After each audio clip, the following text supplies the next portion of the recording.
Look, come to think of it, well, I got to look at this myself.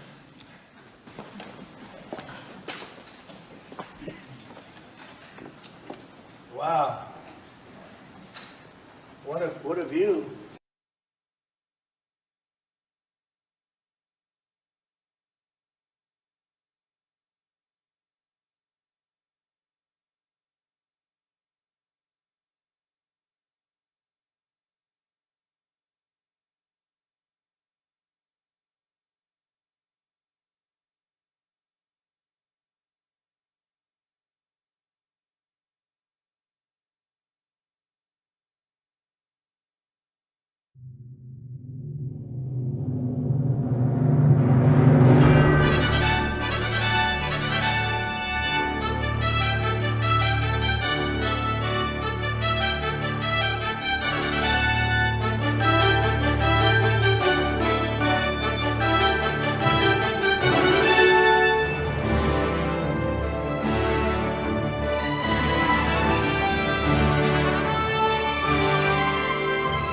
In a world of deceit, telling the truth is a revolutionary act. It's the David Knight Show.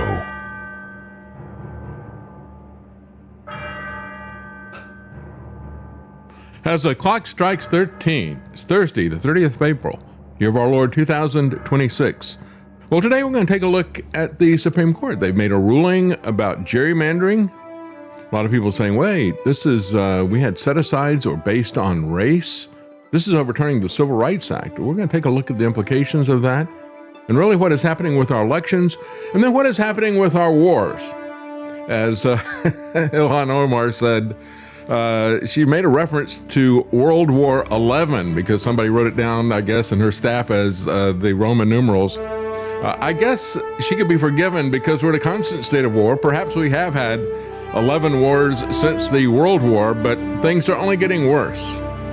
People in Wall Street who adopted the acronym TACO, don't worry, Trump always chickens out. Tariffs aren't going to be as bad as they are. Now they're saying about the war, it's nacho, and we'll tell you what that means when we come up. And then OpenAI is talking about their plans for how super intelligent artificial intelligence is going to serve mankind. I think we've heard that before, haven't we? Oh, and Al Gore has switched his opinion on climate change. We're now going to go into an ice age again.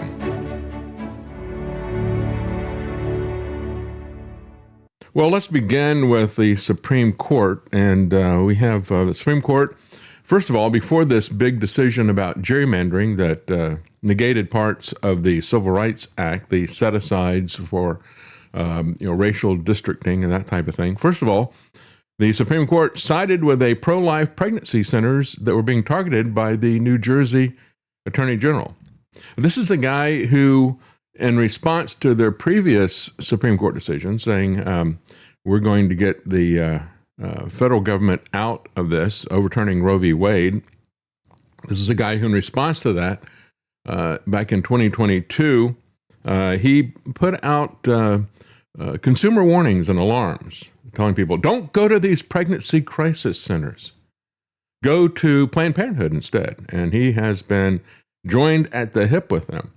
So much so that he was telling these different pregnancy centers that he was demanding and threatening them with contempt of court and other things like that, that they had to give him all kinds of information about their donor list.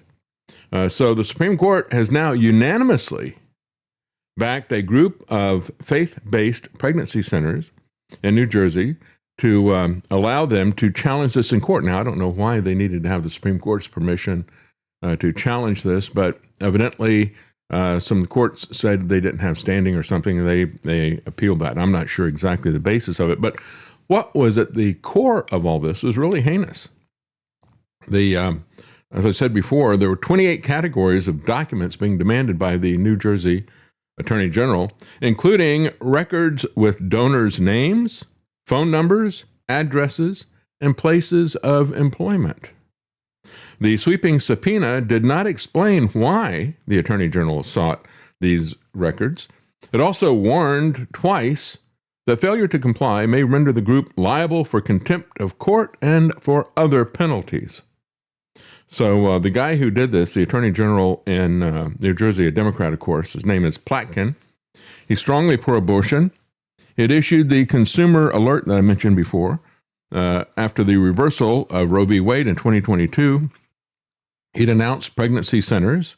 His office collaborated on the notice with Planned Parenthood, and he urged women to distrust pro-life centers. Go to the pro-death centers. That's where you really need to go.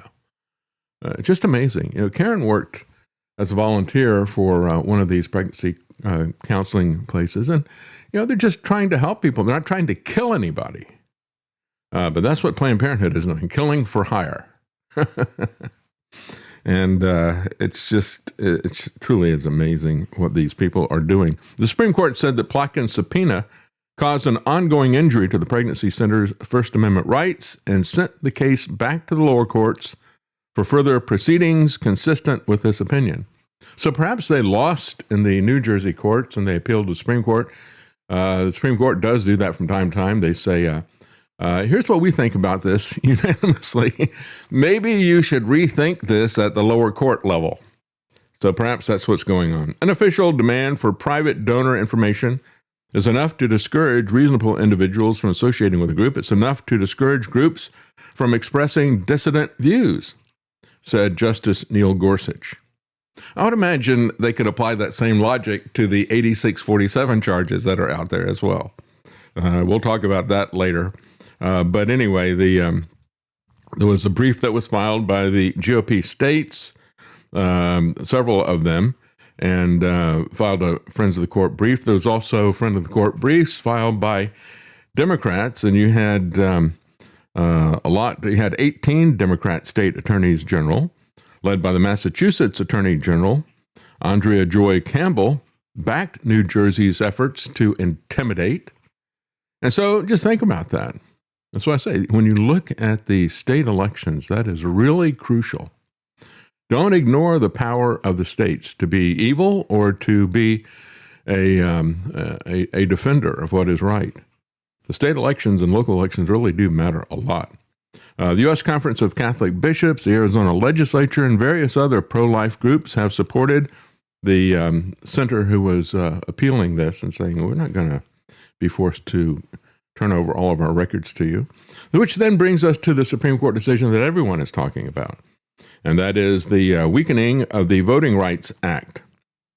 The Supreme Court says AP, this is their establishment media version of what happened. The Supreme Court on Wednesday hollowed out a landmark civil rights era law that had increased minority representation in Congress and elsewhere, striking down a majority black congressional district in Louisiana, opening the door for more redistricting across the country that could aid Republican efforts to control the House. And of course, in the wake of this, you had Marsha Blackburn, senator from North Carolina, not North Carolina, I lived there for so long, I think I still do. Anyway, a senator from Tennessee, who's running for governor here in Tennessee. She immediately said, we need to make sure that there are no Democrat representatives from Tennessee. There's only one that is out of Memphis. And so we can see how this is going to be used. Here's my opinion about all this stuff. As a matter of fact, Memphis and Nashville are strongholds for Democrats, and they have a large proportion of black people who live in those cities as well. And what happened was that you had a Democrat representative from Nashville that was redistricted out of their district. He said, well, in spite of all the polls showing how popular he was against his opponent, he said, with the redistricting, we couldn't get around that. And that's the way it really does work, folks. Think about this in the broader terms, because this happens both ways for both parties.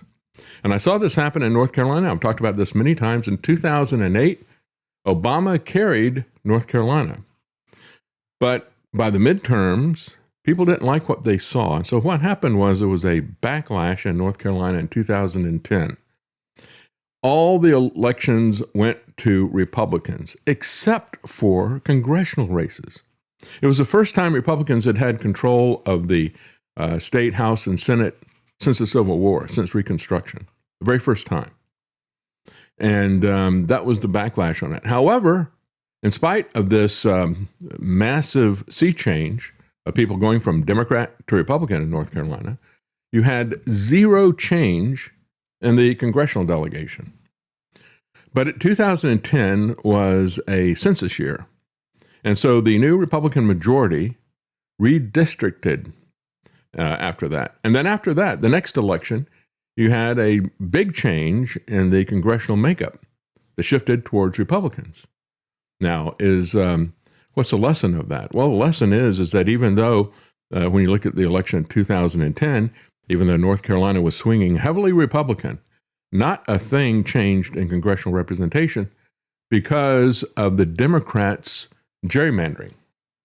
And then when the Republicans did the gerrymandering, it went the other way. And the Democrats began suing over and over again. Probably ever since then, they've been suing about redistricting. I don't like gerrymandering. I don't like the government. I don't like a political party picking the voters for any reason, for race, for political affiliation, for any of these reasons. They do the same type of thing that they do to juries, where they rig the jury by jury selection. You have to understand the way that elections are corrupted is far deeper and earlier than electronic voting or voting by mail. Those are just additional cherries on the top of a massive pile of excrement, folks. When you look at what they actually do, they pick the voters with the gerrymandering, and they can make sure that their party gets elected. That ought to be a stop right there. To say, we're not going to do gerrymandering, we're not going to do it for race, we're not going to do it for anything else. Of course, they typically do it by party. But I feel that what they ought to do is, the only way you're going to shut down gerrymandering is to tell them you're going to draw contiguous geographical districts. You're not going to have these winding snakes that run down a road and hop from one side to the other, picking the people one by one, because they have the ability to do that with computers. And so you have to say you're just going to have these large geographical areas that are going to be numerically based. You're going to have about the same number of people in this district as we do over here, but you're going to be forbidden from looking at any characteristics of these people. You can't look at their race, their political party. You can't look at their religious affiliation, whatever information you can get, and they can get a lot of information, believe me. That's the whole purpose of geospatial intelligence. They've been working on that since the late 1990s. And now with artificial intelligence, they have the ability to go much deeper. So we've got to stop that.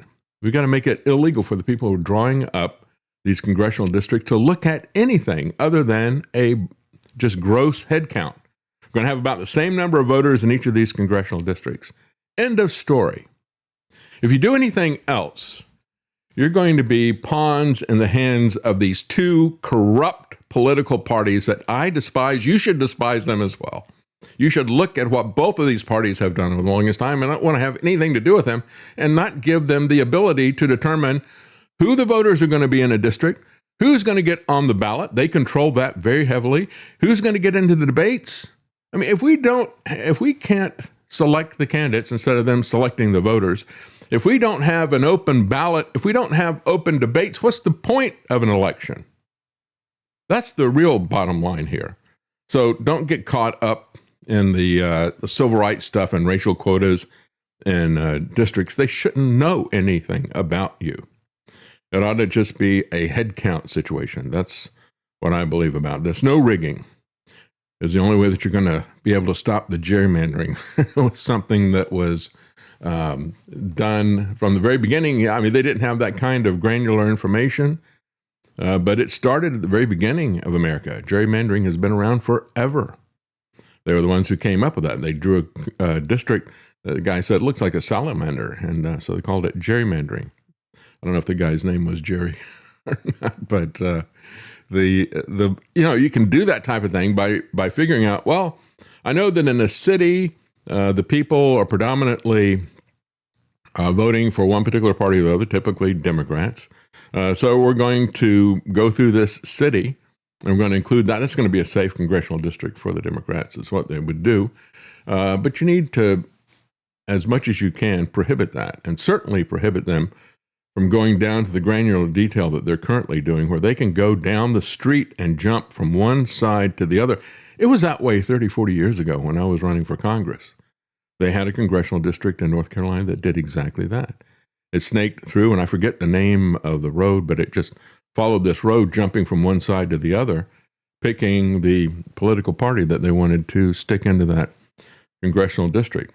So they go back to Lyndon Johnson's civil rights thing, law 60 years ago.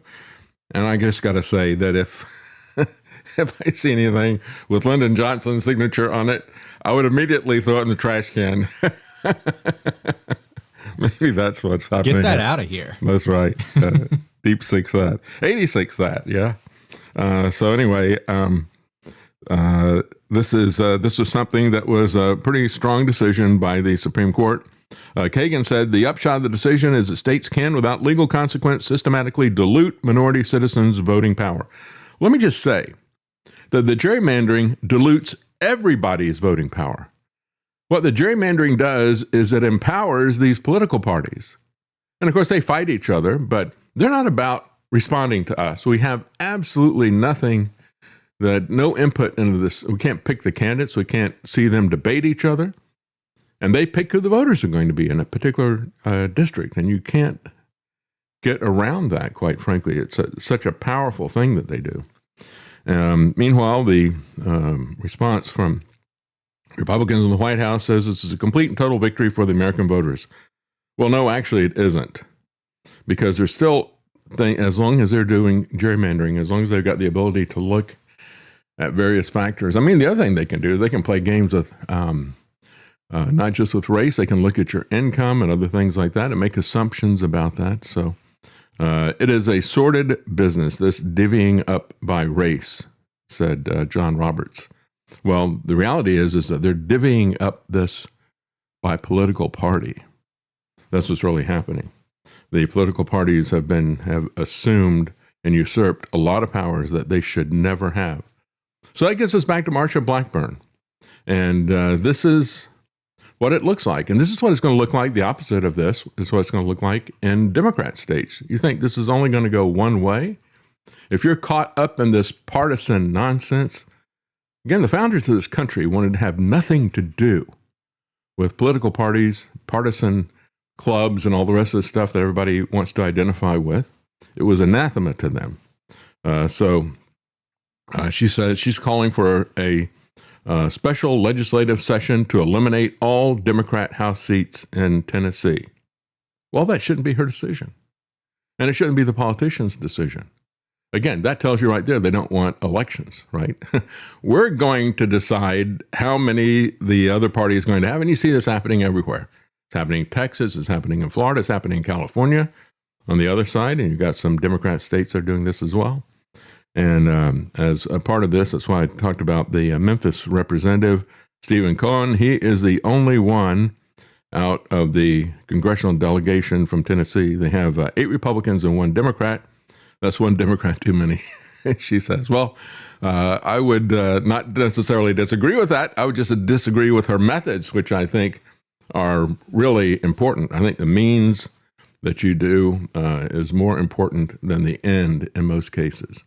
The end never justifies the means, and I think this is the wrong way to go about this.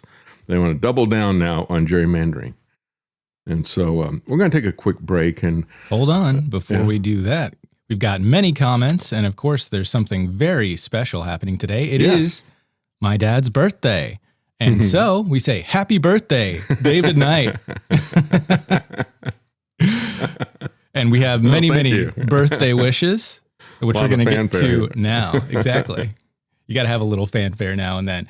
North American House Hippo is now a monthly supporter on Rumble. Thank you very much. High Boost says, happy birthday, David. Wally Walrus, happy birthday, DK. And he says that twice. Steichen, 420, happy birthday, David.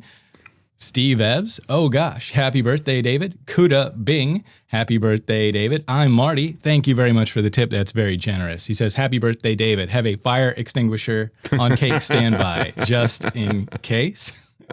Hi, Handy. Happy birthday. I actually did that, I think, when I turned 50. We tried to get 50 candles on the cake. Couldn't get them all lit before one side burned down into the cake. You got to blow hard and blow fast. Yeah. Well, I'm blowhard. Yeah, that is. Thought it could work. Be My Valentine says, happy birthday, David. North American House Hippo. He says, and thank you very much for that tip. He says, I had previously mentioned the robot dragons where I work and their applicability to police robot technology, but at least they couldn't fly or breathe fire. Well, now they can fly. The fire coming soon, I suppose. And he works down in Orlando. I'm not sure which one of the parks they're doing that at. Maybe they're doing that. Oh, is it Universal's got a Harry Potter thing? Maybe that's where that's happening. Could be. But yeah, it's going to get kind of crazy real fast at these parks, I think, as the robot technology goes up. Of course, we've always had, do we still have that anymore? Do I still have the Olaf dying on the road? Yeah, we got this. While we're talking about robotic technology at the various parks, take a look at this. This is Olaf, the snowman, and they've actually created a little robotic snowman. But, of course, these are early days, and Olaf is on the bleeding edge of technology. There he is talking to people, waving his stick arms, and and his nose falls off and all the rest of this. So, yeah, that's hopefully that won't happen to the flying dragons. I imagine they're much larger, and it'd be more consequential if they crash to the ground. IRS Machine Gun, thank you very much for the tip. And he says, happy birthday. Stealth Patriot, happy birthday, David, and prayers for good health. And Defy Tyrant 1776 from Kick, happy birthday, DK. ML to you and your family. Not sure what ML is. Much love? Much love. That makes sense. I'm guessing. Well, thank you for that, and thank you for the prayers. And by the way, I've got this piece of paper here to remind me. I've forgotten for the last couple of days to mention it on the show. But a longtime supporter of the show, Dave and Anne-Marie, Dave is having surgery scheduled for tomorrow. And I won't go into the details of it, but it is a very serious surgery. And he says, by God's healing hand, I'll be coming home. And so I would just like to ask you to pray for David and for Anne-Marie, and that this would go well, that they would be at peace, and that God would give them a peace, and that God would be their healer. You know, we go to these physicians, and they treat us. We need to understand that it is God that heals us. We should always look to God for that. And so that is our prayer for David, and also peace for Anne-Marie. Peace for David as well, as he's looking at this surgery. So sorry to hear that. But David, when you return home, let us know, okay? Let us know how that went. And I want to thank Mary Ellen Moore, because she is matching funds today. Mary Ellen Moore is with freemindsfilm.com. And just want to tell you about one of the documentaries. They got several documentaries that are there. We've got a trailer for one of them. Do we, Travis? Yep, I've got it ready to play. Shadow Ring, and this is about the history of the CFR, history of false flag wars, many other things that are still happening today. Why are they happening? Because they're going unchecked. And why are they going unchecked? Because a lot of people don't understand it yet. And so it's very important to have these documentaries, to pass them around and share them. And so you can go to freemindfilms.com, and you can buy the film, or you can go there and you can watch it for free with commercials. And we got a trailer for that. By the way, go ahead and play the trailer, if you can. Part of the reason we went into Iraq was the main reason we went into Iraq at the time was we thought he had weapons of mass destruction. It turns out he didn't, but he had the capacity to make weapons of mass destruction. But I also talked about the human suffering in Iraq. And I also talked the need to advance a freedom agenda.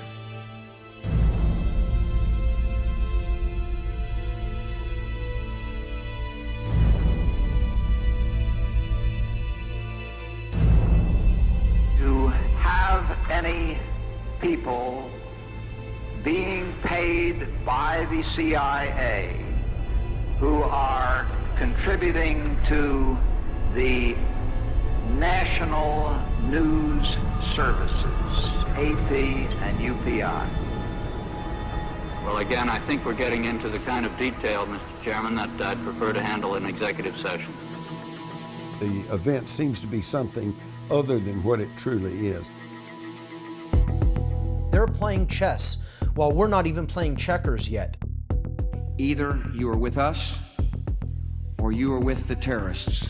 You're now hitting critical mass. And he says you won the 2004 election.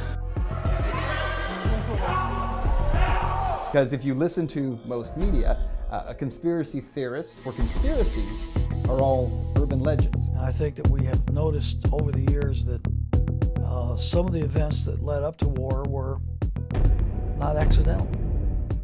Thy vital need was the information available in Washington from the intercepted dispatches, which told when and where Japan would probably strike.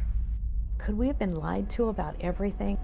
Is that even possible? So the whole thing's a fraud to begin with. People get caught up in debating if MSNBC has a better perspective than Fox News or ABC, NBC.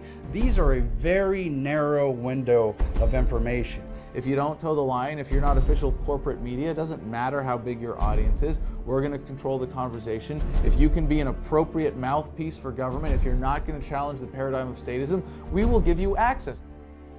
So if you understand who these people are, and you understand what their mission is and how they think and what their ideology is, then most of the mysteries of the modern world, how come we're getting into this mess, or why are we doing this and so forth, they become easy to answer. And every one of those people knew it was a lie, and they sacrificed the lives of 60,000 American boys. All human authority is jurisdictional and limited. The fact is, the superclass exists. That's the problem. What kind of world government will this be? It might even be worse than war. Without a massive shift in global consciousness, it's impossible. If you had a one world government, it would set up the most unrestrained tyranny in history.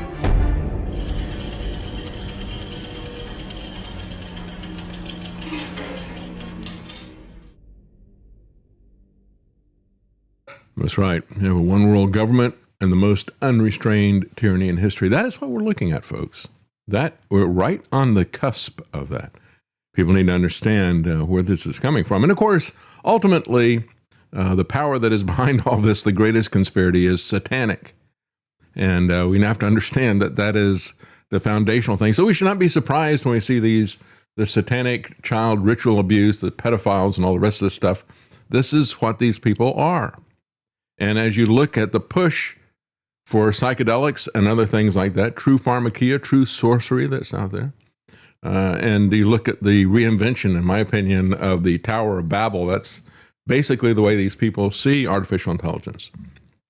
They're going to become like God. That's the age-old lie from the Garden of Eden, and that's the same lie that we saw, the pride, the hubris of the Tower of Babel. And, you know, quite frankly, when you look at artificial intelligence, it really has provided kind of a debabbilizer, which is what Scott Adams talked about. Was it Scott? Doug Adams. Doug Adams talked about in Hitchhiker's Guide to the Galaxy. You don't even need to put a fish in your ear. It just debabbilizes everything. Again, we're at the point. What if you want to put a fish in your ear? Why would you want to hear what these people on the other side of the world have to say about it? But of course, that's where we are right now. But where we are right now is at the point where we're going to take a quick break, and we will be right back, folks, after this quick break.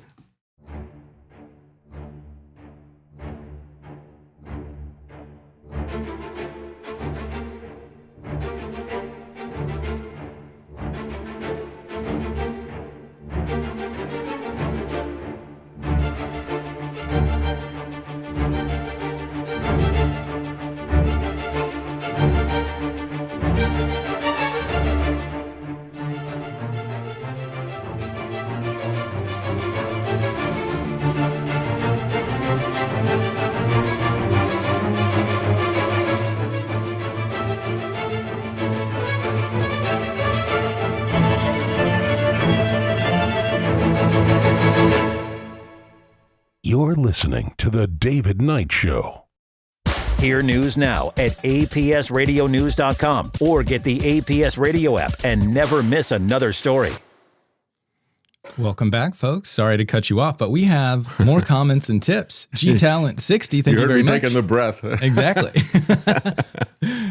Happy birthday, David, from G-Talent60. Thank you very much. Thank you. Yes. Thank you. Owen61, thank you very much, says, happy birthday, David. And Wally Walrus, thank you. He says, double up. Well, thank you all very much. Thank you very much. And I want to thank Ryan for that clock that he got us. We thought, where should we put it? And we thought, well, we don't have a background at all for Travis. And so Travis set up the video camera there. And that's going to be our background in there. Thank you so much, Ryan. I really do appreciate that. For the love of the road, you'll see him in various formats that are there. But thank you so much for that. Let's talk about the war. Of course, Trump is now telling his aides to prepare for an extended blockade of Iran. This is exactly the opposite of what the doctor has ordered for the health of the global economy. An extended blockade is not good for anybody. It's not even good for Trump. He's going to wind up killing the Republican Party, and so perhaps that's the purpose. The more I look at this guy, the more I think that he is a Manchurian candidate for the globalists and the Democrats. Certainly is working out that way. And so much so that Wall Street has a new acronym instead of a taco. They're now talking about nachos. And this is nacho economy right here that we're seeing. It's not going to be one that you want. Trump has instructed aides to prepare for an extended blockade of Iran, said U.S. officials, targeting Iran's coffers in a high-risk bid to compel a nuclear capitulation. Tehran has long refused to do so. Well, quite frankly, they had inspectors there, which Israel has never had inspectors. Look at anything that they do. They were open with the books. And U.S. intelligence, as well as international inspectors, said they're not doing what they're being accused of by Netanyahu. And you also had the guy that they now assassinated, had put out as a religious leader, as well as a political leader, he had put out a fatwa against nuclear weapons. But when you look at it now, I think every nation on earth, especially in the Middle East, has to come to the conclusion that the only way we can stop from being attacked by Israel or by the United States under false pretenses is to have nuclear weapons. Nobody's talking about attacking Pakistan, for example.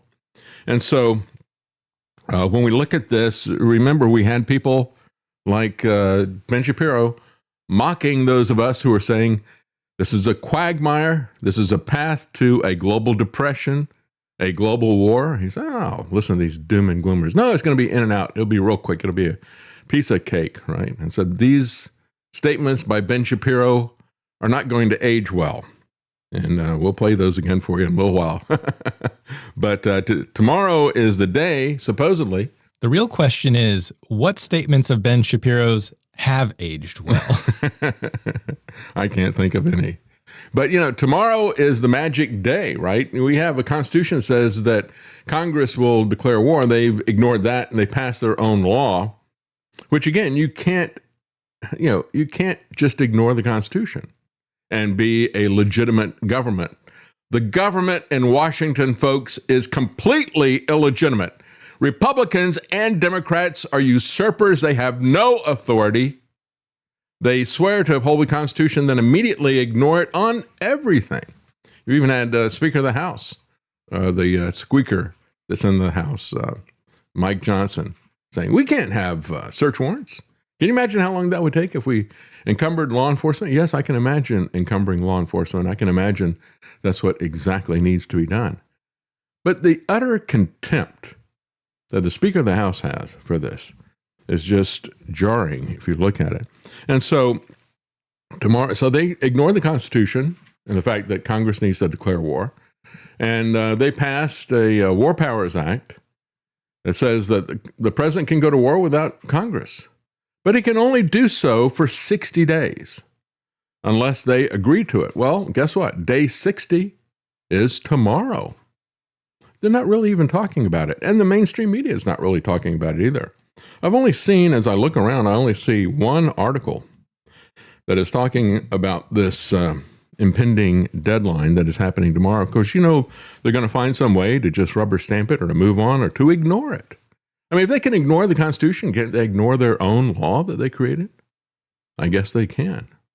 Who's going to stop him? Trump is not planning on stopping. I mean, he knows tomorrow is day 60. He's not worried about any of this stuff. He's planning to extend this blockade, this Trump embargo. The Trump embargo is going to be much worse than the OPEC embargo. I said this from day one. It involved a much bigger blockage than ever happened with OPEC. And because of the war that is there, and because of the constant antagonizing of Iran And that's exactly what is happening. You know, Iran says, don't attack our oil facilities or we will attack everybody else's oil facilities. So what do? They attack Iran's oil facilities because Israel wants the entire region destroyed like Gaza so they can take it. In recent meetings, including a Monday discussion in the Situation Room, Trump opted to continue squeezing Iran's economy. Well, just understand that you're also squeezing the global economy. You're also squeezing the pocketbooks of Americans, and the Trump administration doesn't care about either one of those. If they can destroy Iran's economy, they're more than happy to destroy the global economy. They're more than happy to destroy your household budget. If they can do that, that means absolutely nothing to them. So Wall Street is looking at this, and they came up with the acronym TACO, Trump always chickens out. That was about the tariffs, and that was meant to assuage people's concerns. The stock market was getting rocked from one direction to the other as Trump would put on tariffs and take them off, then put them on and take them off, ramp them up over 100%, then drop them again. It was absolute chaos. So to try to stop the chaos of his capricious, arbitrary whims, acting as a dictator, acting as a king, they said, don't worry, TACO, Trump always chickens out. Don't worry, don't. In other words, ignore this guy. Whatever he's telling you is a lie, and he's going to change it in a little while as well. So don't trade on this. But he has really roiled the markets with this oil stuff. And so now they've got another one, nacho, which means not a chance that Hormuz will open, right? And that's the bottom line. He's going to keep this thing blocked one way or the other. And of course, Mark Levin was very proud of the fact, I don't know when he told him to do a blockade. So it's like, yeah, okay, let's give Mark Levin the credit he deserves. It's just like Trump bragging about the vaccine. I'm the father of the vaccine. I created that thing. It's like, okay, all those deaths are on your head then. And when we look at Mark Levin, the global depression, the deaths that are coming from this, that's all going to be on his head as well.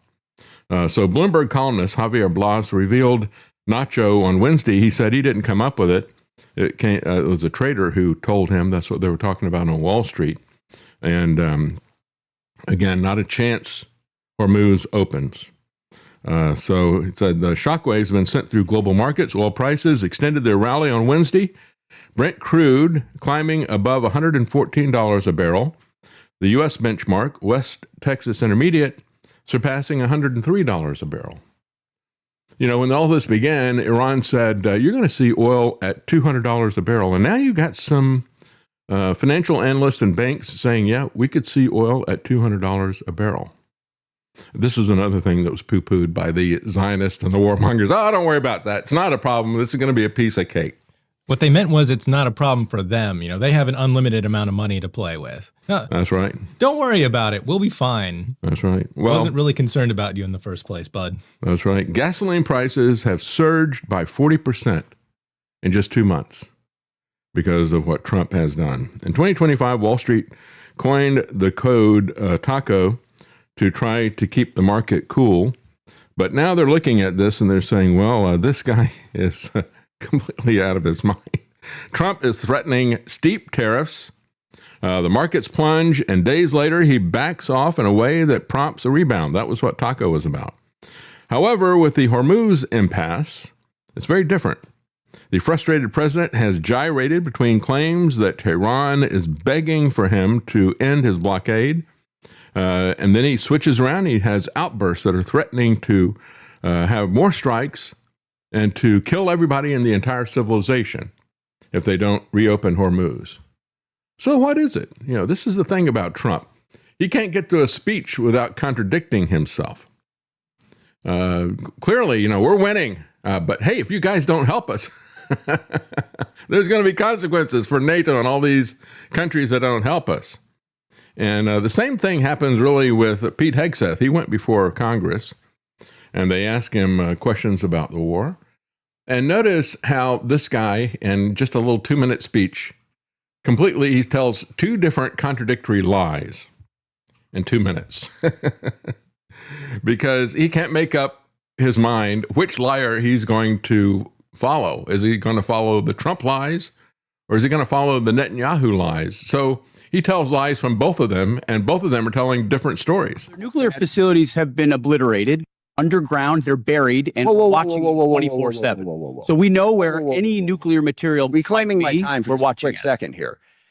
We had to start this war, you just said, 60 days ago, because the nuclear weapon was an imminent threat. Now you're saying that it was completely obliterated? They had not given up their nuclear ambitions, and they had a conventional shield of thousands of... So Operation Midnight Hammer accomplished nothing of substance. It left us at exactly the same place we were before. So much so their facilities were bombed and obliterated. Their ambitions continued, and they're building a conventional shield. Let me try again. It's the North Korea strategy. You know this very well. The North Korea strategy was use conventional missiles to prevent anybody from challenging them so they could slow walk their way to a weapon. President Trump saw Iran at its weakest moment, took an action to ensure in a way that only the United States of America could do. Yeah, well, you know, what Hegseth is doing is the George W. Bush strategy. That is to just lie about weapons of mass destruction. So first he wants to say that it is imminent. We have to attack because that's what Netanyahu's been lying about for 30 plus years. You know, any week now, they're going to have a nuclear weapon. And so it's imminent and we have to attack right now. But then Trump told everybody he wiped out all of their nuclear facilities. So it can't be both. And Hegseth is going to pretend that he doesn't know that he just caught himself in a contradictory lie. But we all see it. I think he knows it too. I'd hate to think the guy is so incredibly stupid that he doesn't understand how the lie they made. But of course, when we look at Ilhan Omar, she made an interesting comment about World War XI this week. The last time the Alien Enemies Act was invoked, it was used to detain and deport German, Japanese, Italian immigrants during World War XI. Welcome to the Quality Leering Center. She's a graduate, a proud graduate of the Quality Leering Center. Yeah, World War XI. Doesn't it feel nice knowing these are the types of people that wield power over us? Yeah, that's right.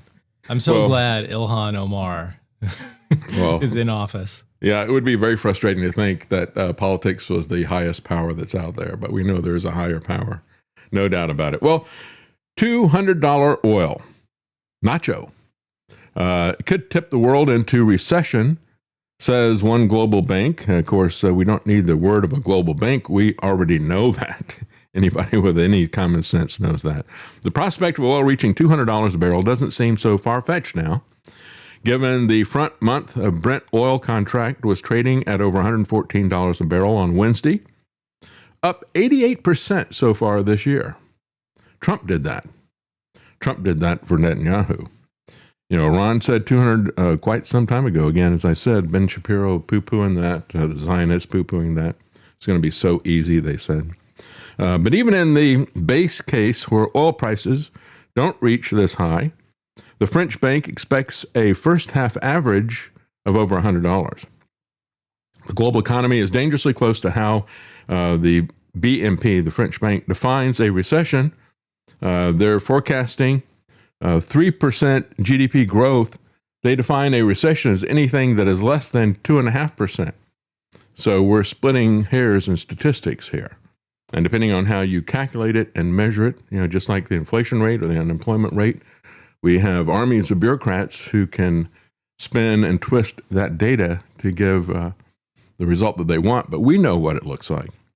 The $200 scenario is joined by two other related possible causes of a recession: worsening supply chain bottlenecks and tightening monetary response policy in response to inflationary pressures. So both of these things could happen. These drivers would likely be concurrent and would reinforce each other in the event of a more prolonged conflict. One case in point is helium, of course, the direct input into microchip production, as we pointed out from the very beginning. But you have shortages of rubber and chemical components have already been reported in Asia. So far, some of the chip manufacturers have gone to great lengths to say, we're not worried about helium yet. We have some supplies of that yet. However, They've already seen shortages of rubber and chemical components in Asia. The war could also affect, of course, food prices, grain prices in the Northern Hemisphere as they are trying to purchase fertilizer. But Trump is in full nacho mode. Not a chance. Hormuz opens. And that's where we are with this guy that's lied us into war yet again. How many times will they tell the same lies about weapons of mass destruction? The same lies about Iran and nuclear weapons. And you know they're lying when they go back and they look at, I mean, we see this same type of thing happening with Al Gore and the climate change people. They cherry pick their time range. You know, they're going to pick a point that is to their advantage in the statistics so they can show the trend that they want. So they go back at a point where they had a little mini ice age, and that's their starting point. And so then they make the case that there is global warming until now. And now, since that hasn't been happening, Al Gore is flipping the narrative at this point. But they do the same thing with the war agenda. You always have Trump and all these people go back 47 years to 1979 and say, for 47 years, look at what Iran's doing. They just out of the clear blue sky, they attacked our embassy. Don't know why they did that at all. They don't want to go back to where our involvement with Iran began in 1953. And so we've had 73 years of America bringing in tyranny, a police state, a surveillance state, a king, all the rest of the stuff, overthrowing their elections, doing a coup. That's the true history. And it makes all the difference in the world what your starting point is, just like with the climate people. Well, Trump's approval rating, whatever the starting point was for that, is now sinking to new lows as the Iran war is driving affordability concerns for Americans. Like I said, he doesn't care about the American economy. He doesn't care about the global economy. And perhaps he doesn't even care about the midterms if he's going to keep going down this path. Perhaps the only thing he cares about is pleasing Netanyahu, because otherwise none of this stuff makes any sense. As John Mearsheimer said, why does Israel spend so much lobbying money and buying of politicians? Well, it's because the things that they want us to do are not in our interests. If they were in our interest, they wouldn't need to pay the politicians to do them. Politicians would be more than happy to do things that are in our interest. But if they're going to work against the interest of Americans, if they're going to work against the interest even of the global economy, they need to be paid. And that's the purpose of AIPAC and the rest of these organizations. So again, you look at Trump's approval, it ought to be inversely proportional to the price of gas at the pump. And it may be working out that way. As one goes up, the price goes up, his approval should go down. And I hope it does. Trump's approval rating has dipped to a new low as the Iran war is driving affordability concerns for Americans. As the lowest approval rating of Trump that the polling partnership has found since he returned for his second time. And that's specifically about their view on Trump's handling of inflation and rising prices. Only 21% of the people approved. That's not a good thing. You don't want to be with the 20%. You want to be with the 80%.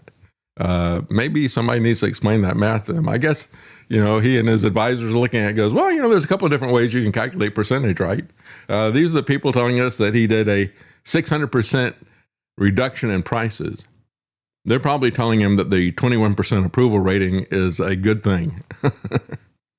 2 months since the U.S. and Israel began launching strikes against Iran, Washington and Tehran have struggled to even get to the negotiating table. Everyday Americans are feeling the burden of the costly military campaign, writes the Independent out of the UK. Diesel is up to $5.46 a gallon, which can lead to increased grocery prices, shipping costs, even the cost of homes and renovations. Because the construction industry, as well as the farms, are very reliant on diesel fuel. Energy prices caused inflation in March to soar, but Trump has brushed it off as fake inflation. Yeah, fake inflation. He's a fake president. Everything this guy says is a lie. Even within one speech, he contradicts himself multiple times. 53% in the poll said the war in Iran has not been worth it. Trump has insisted that Iran poses an imminent threat to Americans. Again, Weren't you bragging about completely annihilating their nuclear weapons? And their nuclear weapons were not a threat to us. They didn't have any way to deliver that. So now, you've got everybody who has nuclear ambitions. The global energy order is breaking down. There's an accelerating shift from oil markets structured around economic efficiency toward an oil market that is shaped by politics and conflict. Is that really what we want? Yeah, I mean, that's what Trump did with tariffs in general, right? He moved from with tariffs, he moved from an economy that was centered around economic efficiency to one that was going to be determined by politics and, of course, by conflict, as he threatened and went to war with everybody verbally and economically. Trump despises markets. He despises free markets. He despises free trade. He despises everything except his political dictates.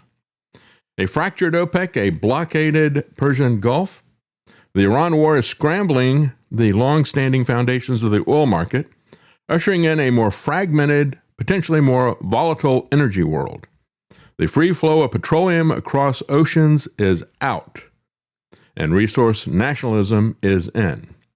And for all the people who think this is great, we're now going to be the big supplier of oil. Is that right? Well, that's a good thing for the oil companies, perhaps. Maybe it's a good thing for the government. It's not a good thing for the average American consumer. We're going to pay a lot more for everything while these people make the profits. But you've got War Pete out there who is bragging about this. It's also worth saying, this should not be America's fight alone. We barely use the Strait of Hormuz as a country. Our energy doesn't flow through there. But our prices do. Plenty of energy. Just look at the new global Congo line headed to Texas. A beautiful picture. Europe and Asia have benefited from our protection for decades, but the time for free riding is over. America and the free world deserve allies who are capable, who are loyal, and who understand that being an ally is not a one-way street. It's a two-way street. We are not counting on Europe, but they need the Strait of Hormuz much more than we do, and might want to start doing less talking and having less fancy conferences in Europe and get in a boat. You get in a boat, he'll probably shoot you without warning and then circle back around and kill any survivors. This guy needs to do a little less talking, I think, because at least a little less boasting about all this stuff. Look, what Pete Hegseth and the Trump administration and some of these MAGA cheerleaders are selling you is a petro version of the broken window fallacy. Oh, war is great because we go in and blow everything up. Now look at how it boosts the economy to go back and rebuild these buildings that we destroyed. No, that doesn't make us richer. Not at all. And this is not a good thing either. We may not be using oil that travels through the Strait of Hormuz, but guess what? If the people who are using it can't get it, that raises the price for all of us. We saw that with the Chevron executive when he was interviewed. He said, well, it's a global market. If the people in Europe show up at his door and want to pay more money for the oil that they don't have, they want to pay more for our oil so they have some. Or liquid petroleum, natural gas. Yeah, that's going to cause, that competition is going to raise the price for Americans and for all products. So, yeah, that is a stupid way to look at the economics of this. But this is a guy who doesn't understand the broken windows fallacy. This is a guy who only wants to break as many windows as he can. Even the GOP hawks are now alarmed over the Iran war fallout as the 60-day limit hits tomorrow. Mayday, Mayday. We'll see what happens, but they're pretty confident that they're going to ignore whatever the law is and they'll get whatever they want out of Congress. So, yeah, I'm sure Trump is really sweating the fact that the Congress might not. Have they ever done it before? No, but maybe this time they're not going. No, they won't. They won't. There's been multiple attempts to stop this before this, always shut down. So I know they'll rubber stamp whatever he wants to do. Reports say the White House is preparing for an extended Hormuz blockade, at least months longer. There now appears to be a significant shift among Republicans underway, given that the 1973 War Powers Resolution requires a U.S. president must terminate unauthorized military operations within 60 days of initiating them. Again, we don't care about the Constitution, obviously. And when they look at this, they see the average price of a gallon of gas is at its highest level in 4 years. Like I said, 40% up since he started this insanity. This has triggered talk among GOP leaders. And listen to what they are saying here. You got people like Senator Curtis says it's a big deal. There are a number of us having discussions about what that day means and what our response should be. They don't know, right?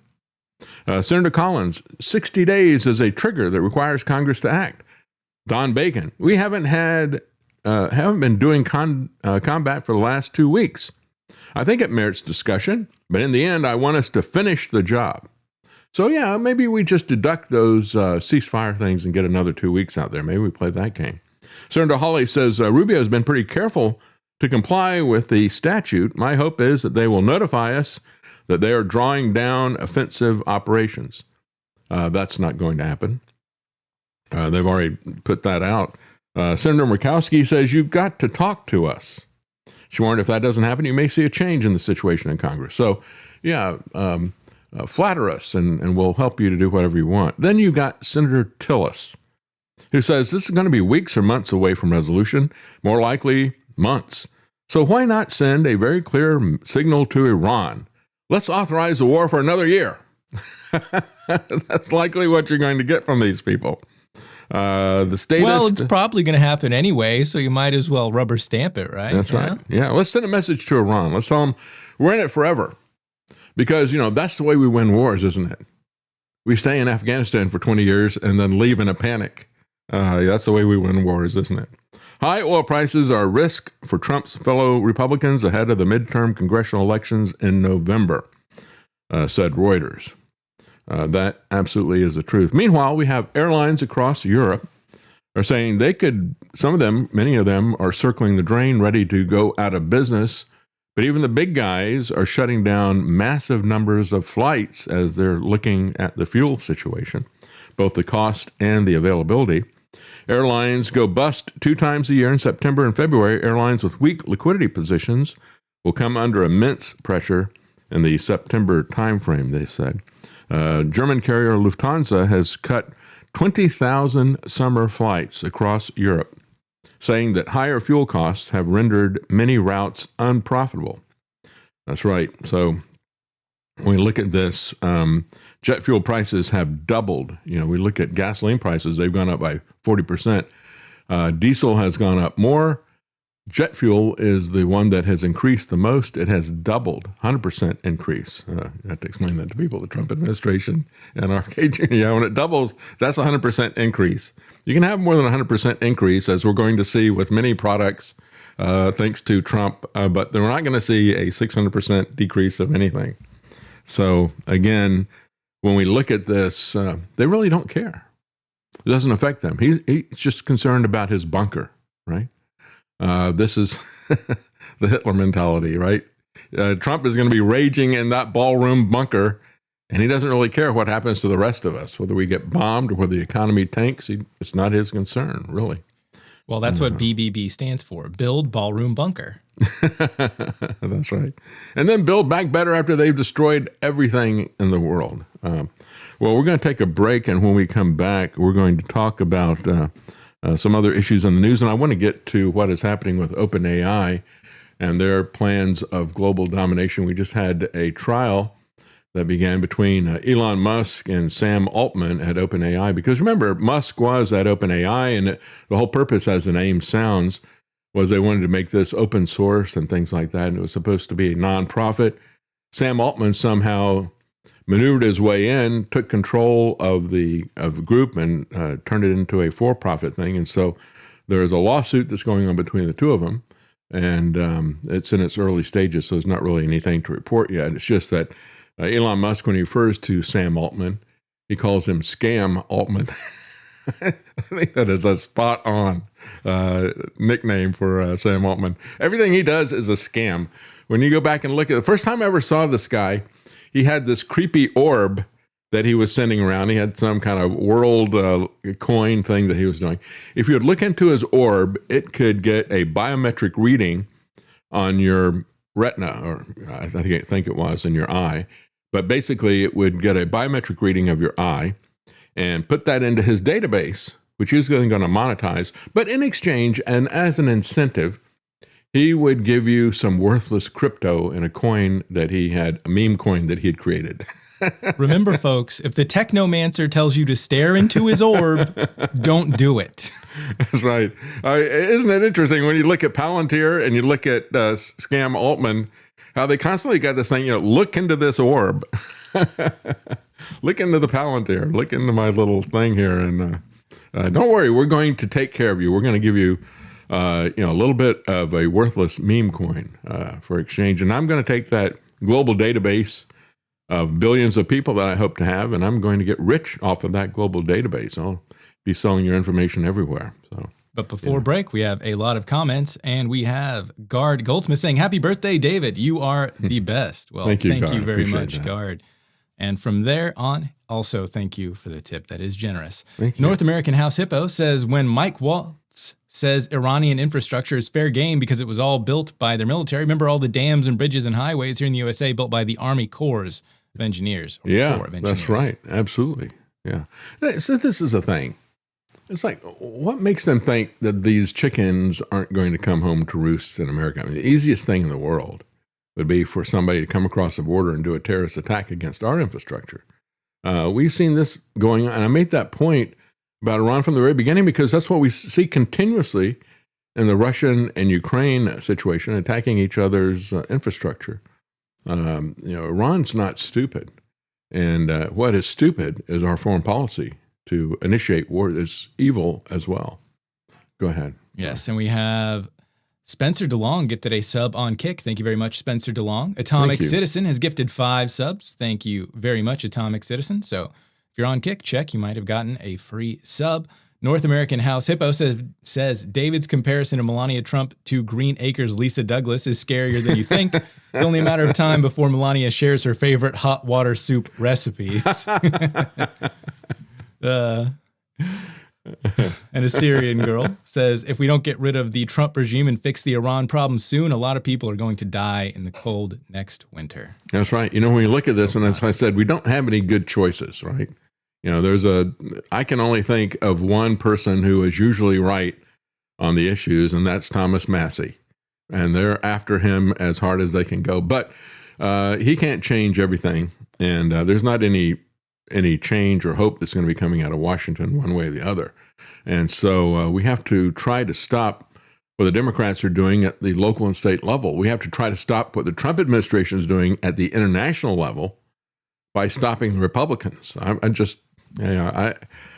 I've never voted for a Democrat in my life, and I'm not about to do that. I just can't bring myself to vote for evil. But I look at this, and it's like I'm keeping my fingers crossed that Trump gets impeached is all I can say. The Democrats probably killed any chance of that with their last attempt. Yeah. Palm Beach Pete, spooky, has gifted 5 subs on Rumble. Isn't that the character they say is Jeffrey Epstein? Yeah, that's right. It's the guy that looks like Jeffrey Epstein, and they swear that that's Jeffrey Epstein. Apparently in the Rumble chat, we've got Epstein Island, we've got Palm Beach Pete, we've got a cast of characters. Junk Silver, thank you so much. That's very generous. Says, David, I've been hearing for a while that you were just weeks from having a birthday. How I wish I had heeded those warnings. There we go. Yeah. It's a nuclear one as well. Karen told me this morning, you don't look a day over 70. I think, well, thank you. I feel like a day over 80, actually. We're going to take a quick break, and we'll be right back. But unlike most revolutions where the people rise against a real economic oppression, in our case here in Boston, we are fighting for purely an abstract principle. Hear, hear. It is, however, not nearly so abstract as the young gentleman supposes. The issue involved here is one of monopoly.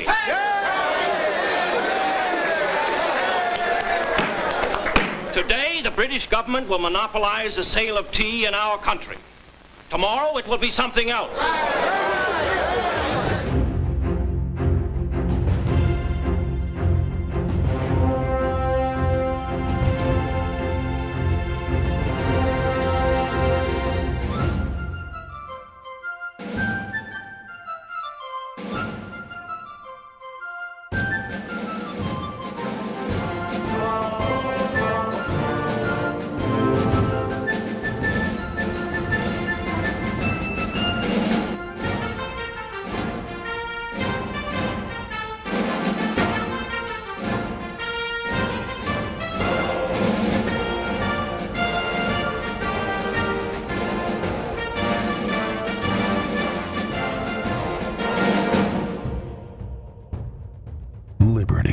It's your move. You're listening to The David Knight Show. If you like the Eagles, On a dark desert highway, the Cars, and Huey Lewis in the News, they say the heart of rock and roll is still beating. you'll love the Classic Hits channel at APS Radio. Download our app or listen now at apsradio.com. Let's talk a little bit about the other side of the economy, the side of the economy that you can actually do something about, and that is to try to exit as much as you can their system of fiat currencies. We got Powell's final Federal Open Market Committee meeting sees most dissents in 34 years as the Fed Reserve keeps interest rates unchanged. Now, this is coming from Zero Hedge, and of course, everybody always focuses so much on the interest rates, and yet the reality is that what the Federal Reserve is doing, are they going to have an easy interest rate policy? Well, take a look at what they're doing with the quantitative easing. And typically, nobody looks at that. And so they can increase the money supply, and they are doing it. And it really has had a huge uptick. They're going in, and this is the way they're doing it. Instead of doing it with interest rates, they're doing it with quantitative easing. So they pointed out, they said gold has been clubbed like a baby seal in the last couple of weeks, while stocks and oil have surged, with stocks ignoring the peril of oil. And again, to borrow a phrase from Alan Greenspan, irrational exuberance, I think he was the one who said that, that we see in the stock market. It absolutely is irrational. Saxo Bank summarized this very succinctly. They said, structural drivers that have driven gold in the last 2 years have remained in place, and they have actually strengthened. And we say this all the time. We look at gold. Yes, it's doubled in price in the last couple of years, and things that have doubled it in price are all still there. None of those things have changed. The fundamentals have not changed. As a matter of fact, those fundamentals that were driving gold have actually strengthened. And so what we're seeing here is a market reaction that I think is detached from reality, just like I think we see the comments from Trump moving the markets. And, of course, you got people, whoever it is, when he's making these comments, somebody is placing bets on Polymarket. And then people figure out when he contradicts himself just a little while after that and the market goes in the opposite direction, somebody's making a lot of money off of that. But you and I aren't going to make money by trying to time the markets. We have to look at what the long-term trends are and what the fundamentals are. And those things have not changed. They have only strengthened. During the last couple of years, Fed rate change expectations have swung violently from a full rate cut to a full rate hike and fallen back to a no change at all. And so the Fed doesn't need to cut rates today, says Zero Hedge, for monetary policy to get easier. And they don't even mention quantitative easing. What they're talking about is the fact that inflation expectations are rising so much that real rates have fallen to the lowest since November and are close to turning negative.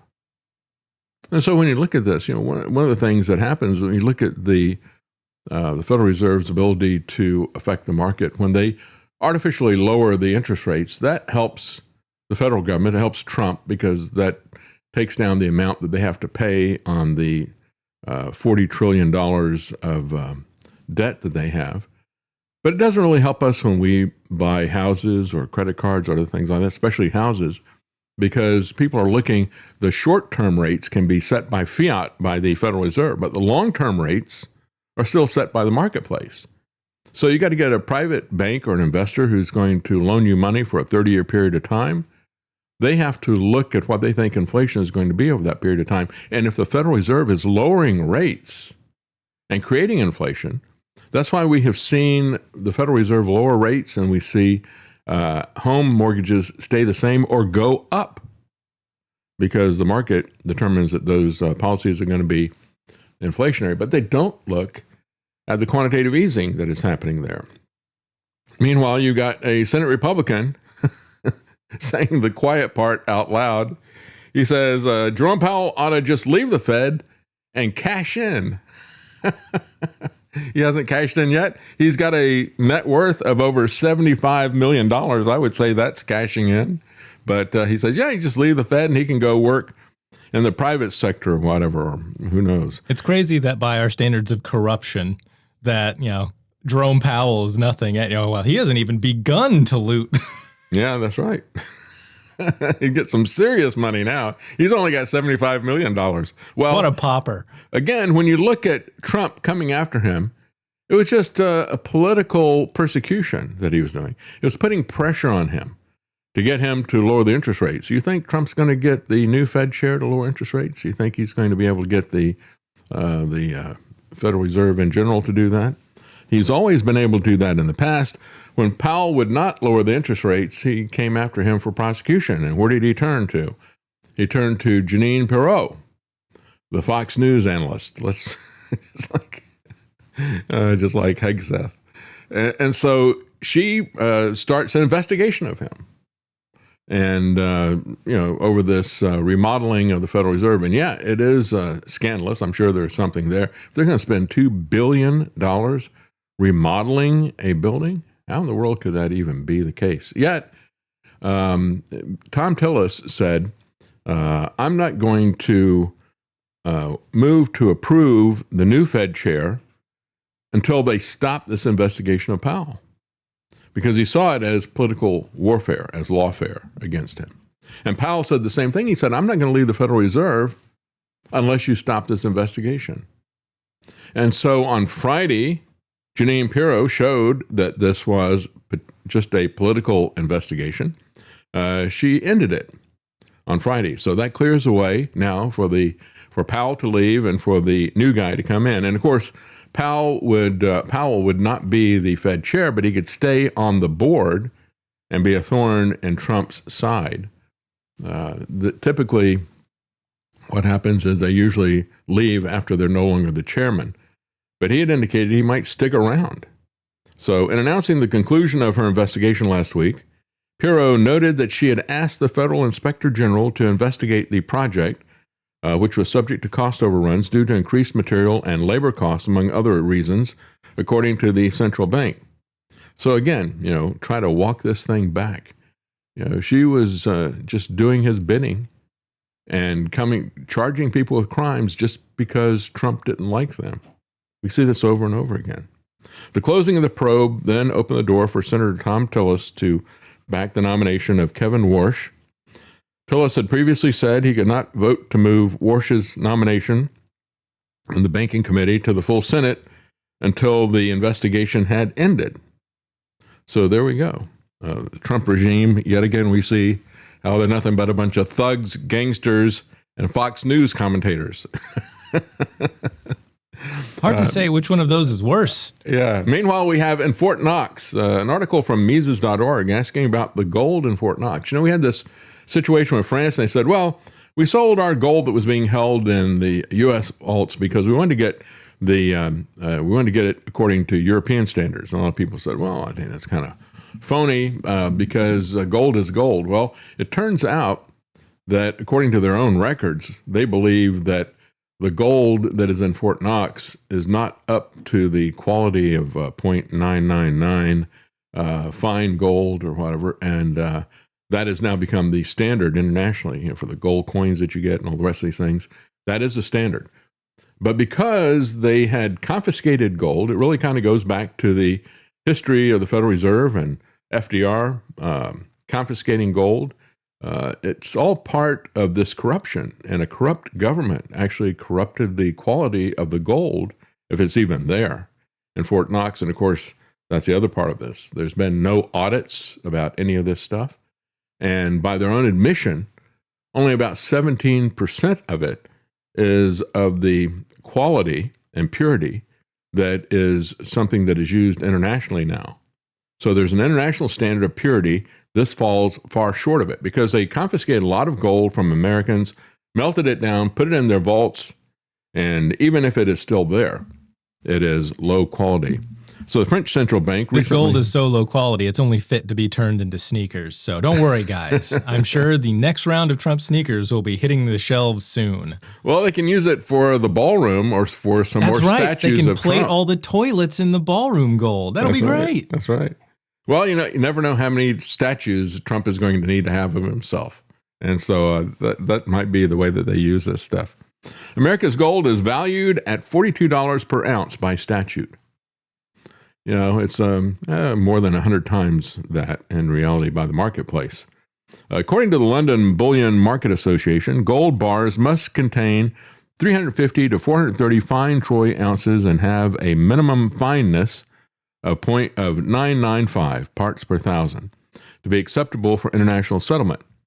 And the good delivery standards across the globe have been transitioning, however, to 9999 purity. You have Herman Cain would love that. It's all about the nines. Based on documents released during 2011 House Committee Financial Services hearing, we find that only around 17% of the gold held by the U.S. government in Fort Knox meets modern day purity standards. Again, 64% of it is now, the standard is 995, and most of them are doing 999. But 64% of what they have in Fort Knox, they say, is between 899 and 901. And only 17% meets that. But then they pointed out, they said, keep in mind, we're operating on guesswork here because the U.S. government's gold holdings have not been audited since at least the 1970s. In 1974, the government put together a publicity stunt in the name of an audit. The U.S. Treasury opened only one of its 15 Fort Knox vault compartments. They opened it to politicians and reporters to view the gold and to confirm it's there. See, we got some gold. Now go away. It's so odd that you'd ask about those other vaults. That's been called an audit, and it was kind of like Geraldo Rivera at Al Capone's vault. Remember that? That was a big hype. That was before your time, Travis. I know the story. Yeah, you do. Yeah. It was, I guess it's become a meme now with everybody. It was so funny. There's this big thing. We found a vault that belonged to Al Capone. Who knows what's in it? And they hyped that thing for weeks, and then they have the big reveal on live TV, and guess what's in it? Nothing. That's kind of what's going to happen. The real question is how anyone thought there would be something. Surely he had companions, that worked for him or something that knew the vault was there, or at minimum someone in the government got to his assets and snuck off with them. At least the IRS got it right. So none of the bars that were looked at, they just opened the thing and look at. See, there's gold. It looks like gold, doesn't it? None of the bars that are passed around have ever been matched to a serial number. None of them have been assayed. None of them have been tested for purity. And they haven't even verified how many they've got in their holdings. Following the 1974 publicity stunt, the U.S. Treasury says it conducted a multi-year process of opening and inventorying vault compartments and affixing new tamper-evident seals to the doors of each compartment upon completion. However, these so-called audits failed to meet the basic transparency or accounting standards. Some reports have gone missing. There's no record of comprehensive assaying and weighing or transactional history that is available to the public. Furthermore, there is evidence that seals on vault compartments have been broken over the years. Bars have been moved for unknown reasons. Seals have been reaffixed without fresh auditing. So maybe that's what he meant by time to cash in and check out. Just stop by the vault on your way and grab some of this stuff. I know it's not up to the international standards, but it'll do in a pinch, right? Just step on in, take a few bars on your way out of the Treasury, I suppose. Don't you remember at the very beginning of the Trump regime when you had Trump and Musk were floating the stuff around saying, yeah, we're going to go audit Fort Knox? They just play people. It's a game, everything they say. So how did the U.S. end up holding so much of this? As they point out, the unconstitutional confiscation by FDR, once they got this gold, they just melted it down. And back in that day, what was traveling around was not high purity. So generally the coins that they were getting were about 90% pure. Private banks, along with the Federal Reserve, held a large number of coins because the Federal Reserve notes were redeemable for gold.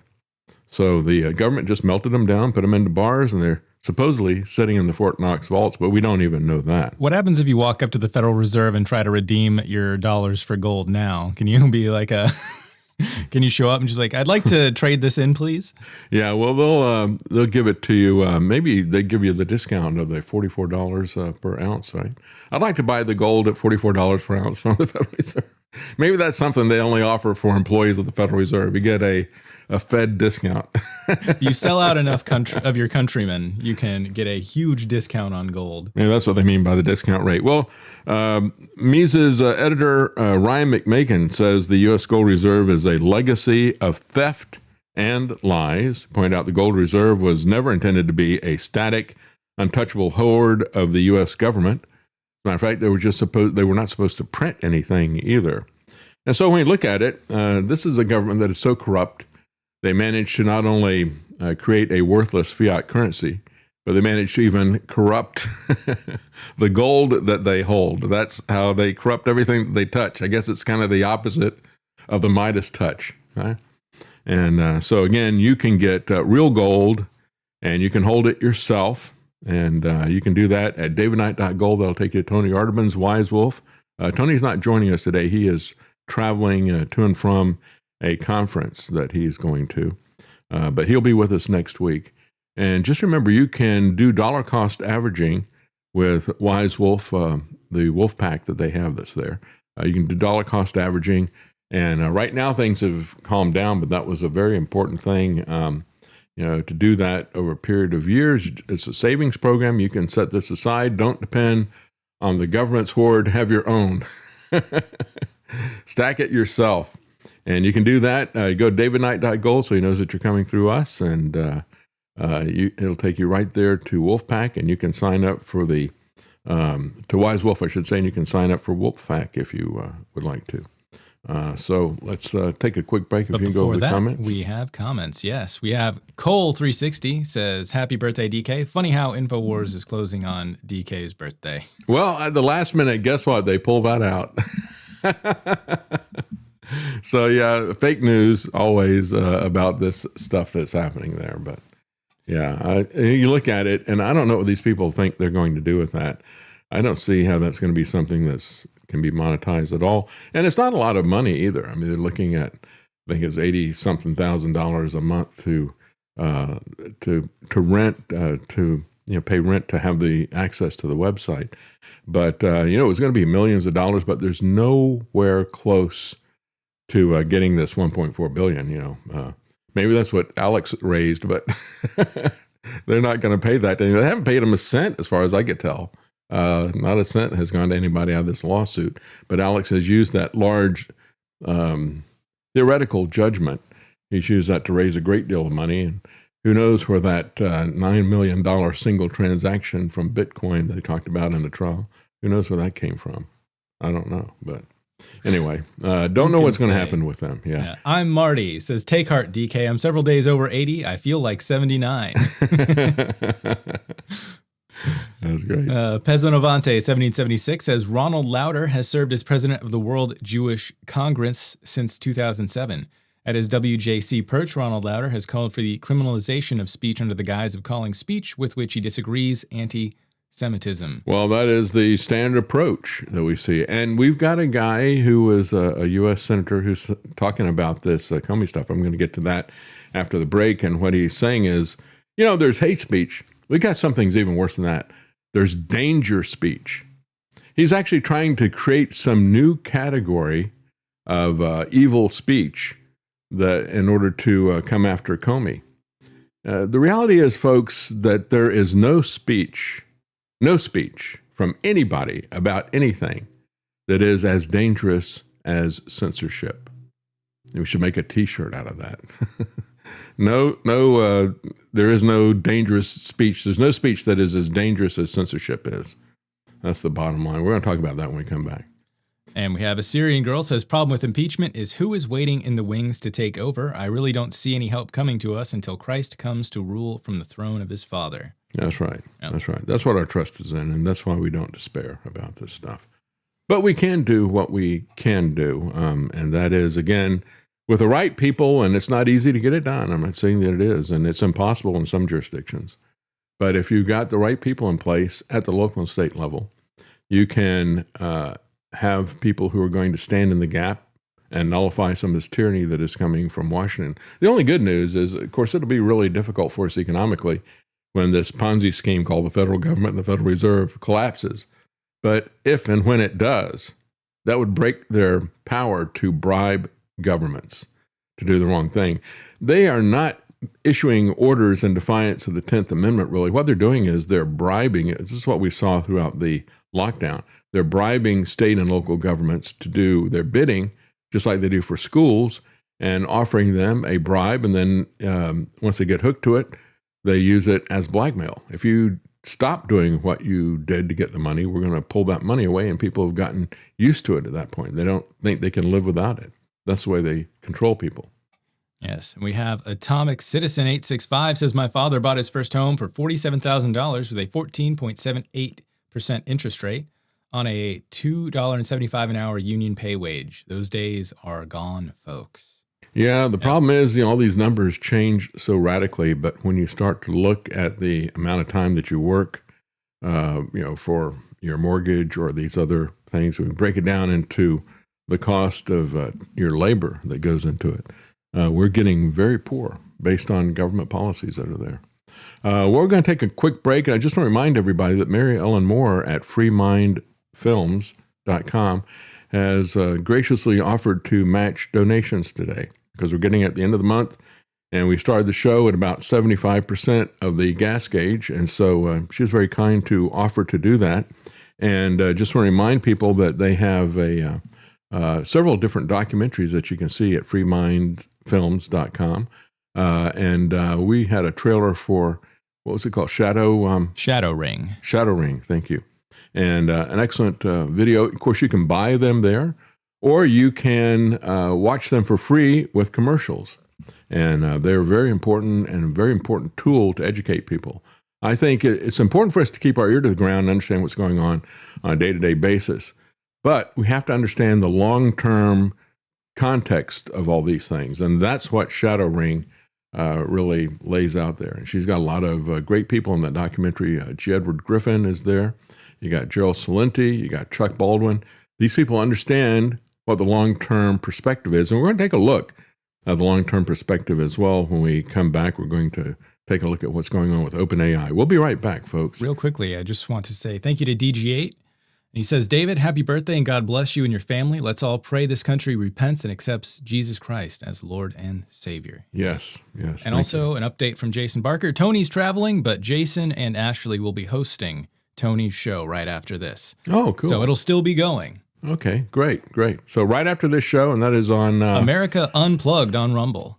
On Rumble as well as on X, I think, as well. All right, we're going to take a quick break. We'll be right back, folks.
You're listening to The David Knight Show.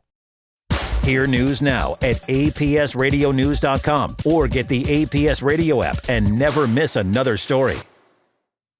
Well, there was an interesting back and forth between CBS's Major Garrett interviewing Attorney General Todd Blanche, who just filed these charges against James Comey. And Major Garrett pointed out to him, he said, if you're going to say that 86 is a death threat, he goes, are you investigating Jack Posobiec? Because he had tweeted out before Comey did, he had tweeted out 86-46. 46 being a reference to Biden. And why is that not a crime? Why are you not investigating that? You see, this is the reality that the MAGA people, and again, Todd Blanche just ignores, it's not at all the same thing. It's exactly the same thing. It's exactly the same thing. And these cheerleaders like Jack Posobiec, I remember when Trump was criticizing Canada and he was selling the lie that all this fentanyl was coming through Canada. Everybody knew that was a lie. But Jack Posobiec goes up to the American-Canadian border, this quiet little town, and he goes, look at this. There's no guards. There's no guard dogs. There's no fences. There's nothing here. And it's like, yeah, you want to turn this place into a police state? That's what your rhetoric is trying to do. And that's what this double standard is doing. There's no absolute standard here. Yet again, this is a double standard. If it's my party, you can do whatever you want. If you're with the other guys, we're going to punish you. The Democrats are bad enough along those lines, and we saw that happening for the last 4 years. Rather than changing that, rather than trying to move to reform things, Trump has doubled down on this. So anyway, he points out Jack Posobiec put out the 86-46. And he said, and he didn't take it down. Comey took it down. And the bottom line, as I pointed out yesterday, if you go to all the online dictionaries, slang dictionaries, urban dictionaries, and all the rest of the stuff, Merriam-Webster as well, they all say 86 means to get rid of something, to take it off the menu. It goes back to the restaurants, the early 20th century. Walter Winchell talked about it. And it doesn't mean to kill somebody. It doesn't imply violence. What it means is getting rid of. And we need to get rid of Trump. And we are free to say that. Or just tell everybody that we live in a police state. Just go ahead and make the statement. Say the quiet part out loud. We see it happening. There's no question about it. So, again, he said, but his response was, well, we did a long investigation. We looked into this for a very, very long time. So it's like, so what did you find that changed the definition of 86? Did you investigate any dictionaries? No. And so, was anybody besides Kristi Noem stupid enough to say that this was a death threat? Just like she was stupid enough to accuse people of things that everybody could see they didn't do in what was happening in Minnesota. She and Trump were the only ones who were saying stuff like this. She and Trump are the only ones who were pushing that out there. But as I said before, we got a House Republican, Dan Muser from Pennsylvania. He says there's something that we call dangerous speech. Well, I think our government, when it starts drawing lines, when it uses even the term hate speech, I think that's dangerous. But he says, no, this is worse than hate speech. He says, he criticized James Comey. He said, you have to understand that there's something called dangerous speak. I can't find that in the dictionary. I can't find that in the Constitution either. I don't think there's any speech that is dangerous. I think the great danger is censorship. He says it's worse than hate speech. Well, all of these things are subjective, aren't they? And that's the problem with hate crimes. They're totally subjective. And we can see how they've been used to push a political agenda that ought to be categorically rejected. And yet you've got Republicans. You would expect something like this coming from a Democrat. Democrats have gone down this route for a very long time. Now the Republicans are doing the same thing, becoming the Democrats, weaponizing government against speech. A new category of subjective tyranny and censorship. He said he knew exactly what that meant, said Trump. A child knows what it means. Well, Donald Trump doesn't have the intellect of a child. he uses the vocabulary of an 8-year-old. When you look at it, he doesn't understand what this is, he and Christine Home. So again, charges that he knowingly and willfully threatened to take the life of the President of the United States. That is the indictment. But Trump knowingly and willfully lies about everything. And I had a listener who sent an email. I meant to bring it with me and print it out, but I forgot to do it. But he pointed out, he said, David frequently says, thou shalt not kill. He goes, but actually it means shall not murder, right? And I thought that it was implied. I should be explicit about that. So let me clarify that. You know, when we talk about a justified war, it is justified to kill in self-defense. I've said that many times when I talk about it. But murder is something that is totally unjustified, an act of aggression and the ending of a life. And killing is something that God has delegated to government to do. They do not bear the sword in vain. I support in principle capital punishment, but in practice, I don't trust our government to do a fair trial. And so under some very rare circumstances, I guess if there's a lot of witnesses, a preponderance of evidence, I would support a death penalty because I'm not opposed to it in principle. But that is a situation of the government killing when somebody else has murdered. And so there's a distinction with that. But I thought that was implied with my broader discussion about when a war is justified and when it is not. But I'll just clarify that there. That's what I meant by it. Pam Bondi, meanwhile, is hit with contempt charges after illegally defying the Epstein subpoena.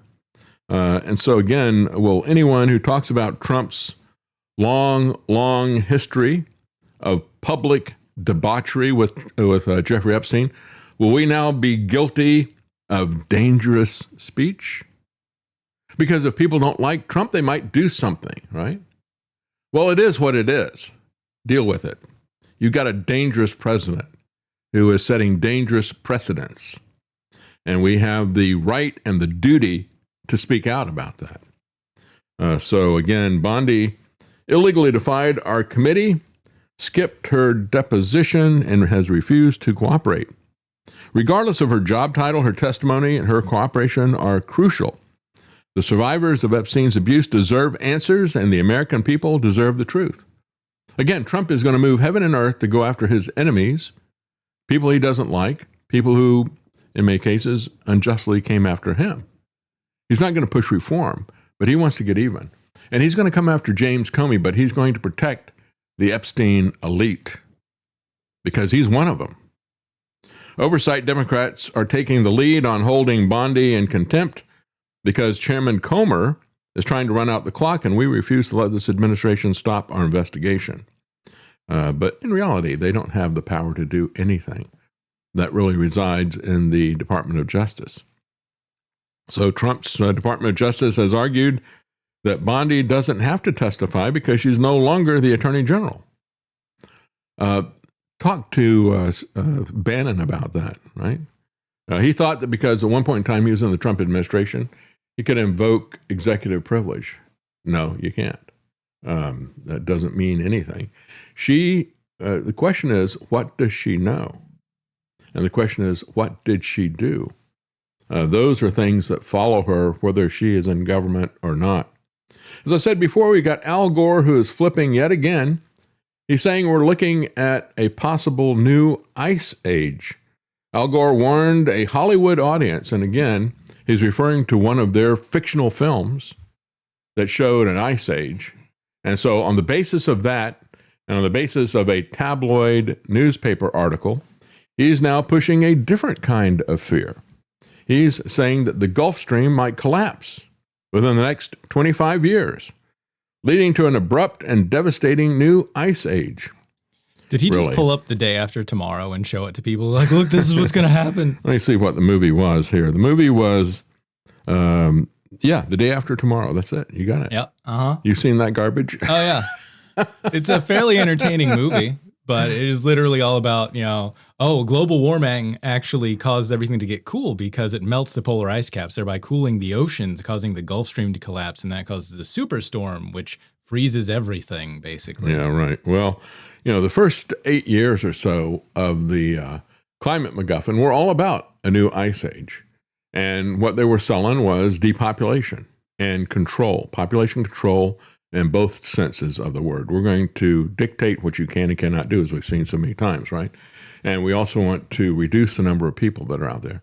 So they went with that for about the first 8 years. Then all of a sudden, just like that, they flipped the lie. They flipped the MacGuffin. And now it's not a new ice age, but now it's global warming. They went with that for decades of doomsday predictions. And when all those were failing, they came back and said, all right, we're not going to call it global warming anymore. We'll call it climate change.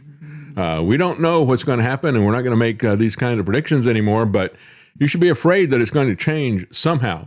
And if it does change, it's going to be your fault. So we got to control what you are doing. That is our entree there.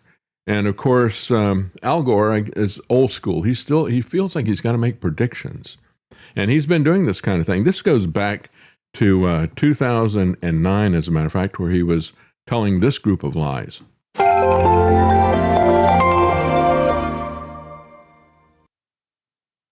December 14th, 2009. It's hard to capture the astonishment that the experts in the science of ice felt when they saw this minimum in 2005, which meant that the amount of ice that had melted, it's been roughly the size of the continental United States, minus an area roughly the size of Arizona. Nothing against Arizona. But the amount that melted in 2005 was equivalent to an area covering everything east of the Mississippi River in the United States. Then, when the real shock to the scientists came was in 2007, some of the models suggest to Dr. Maslowski that there is a 75% chance that the entire North Polar ice cap during some of the summer months could be completely ice-free within the next 5 to 7 years. And Bob used a figure of 2030. Yeah, well, the bottom line is that professor that he mentioned by name there, Maslowski, said afterwards, I don't know where he came up with that number of 75%. He just made this up. If it was Trump would have said 92%, right? That's what he usually resorts to when he's lying because it sounds precise. 75% sounds like a ballpark figure, right? That's what Al Gore used. And so we see these guys constantly, science. It's all just like Fauci, isn't it? And I don't know what this really is. I mean, I'm just a politician out here, but the scientists say, and based on what these scientists say, and the scientists are saying, I don't know where you got that stuff from. In reality, the kind of ice melt that Al Gore warns about is projected to take centuries or even thousands of years, causing millimeters per year of ocean rise, which would be barely noticeable. Certainly not catastrophic. It's interesting, though, that Gore has jumped on the idea of a new ice age. I think his superpower is putting people to sleep. I nearly fell asleep when I looked at the original clip. I cut that minute out of it, but it was difficult to get through. He is one of the most boring speakers I've ever seen anywhere. So I guess people look at it and it's like, well, he's mentioning scientists out here, and this is really boring. And he throws out a couple of numbers, so it must be real, I guess. I don't know. That's the plan. They just get you lulled into this sort of dreamlike state, and you just start accepting everything Al Gore has to say. It's like, oh, okay. That's right. Sure, yeah, Al Gore, whatever you say. Well, as this article from Zero Hedge points out, global warming science relies on rigged data window, the temperature history that only goes back to the 1880s. And again, they're going to disregard all evidence of longer periods of time. As a matter of fact, the truth is the Earth has been far warmer, rarely cooler than the temperatures are today. And as I said before, it's the same thing they do when they push their wars. And remember, this climate MacGuffin is a war against us. Certainly is. But when they push a war against Iran, what do? They cherry pick a date that they go back to that is tied to a particular event to create a fake trend. The climate change grift is the creation of the Club of Rome from the 1970s to the 1990s. It was a UN-associated group of prominent elites. Again, he was speaking at the UNCCC, the UN Conference on Climate Change stuff, I think is what it's called. It's a UN agenda, just like the war on drugs and so many other things that vex our lives, to fabricate a rationale for global governance and for depopulation. And so they can keep changing this MacGuffin. And as I said, the real clue is that whether they're talking about a climate MacGuffin or a COVID MacGuffin, they can constantly adjust that narrative, whatever the MacGuffin is, to scare people. They constantly change it, but notice how the solution remains the same. Whether it's going to be global warming or global cooling, or whether it's going to be a pandemic, the solution is to get you locked down under lock and key, to take things away from you, to enslave you. That's always the clue that it's a MacGuffin. So Al Gore has long been a member of the Club of Rome. According to the group's own documentation, he often cites the Club of Rome's 1972 report called The Limits of Growth as a basis for his ideological beliefs. And they are ideological. They are not scientific. Well, as ridiculous as Al Gore was, here's an even more ridiculous story. I saw this. I just had to talk about it. This is a man who dug up his sister's body and took it to the bank. It's the exact opposite of a weekend at Bernie's. They're going around with a dead body to try to convince people he's still alive. He was trying to get money out of the bank, and the bank was standing on a paperwork issue. Said, we're not going to give you any of that money unless you give us a death certificate. He's like from this area of India where they have a lot of very poor areas. They have difficulty getting birth certificates, death certificates, and things like that. So he got frustrated, and he decided he'd do his own habeas corpus, I guess. Where is the body? And so he went in carrying the body into the bank. And they said as he came in, TV networks broadcast footage of him carrying what appeared to be a corpse, partially wrapped in plastic, with skeletal legs visible and slung over his shoulder.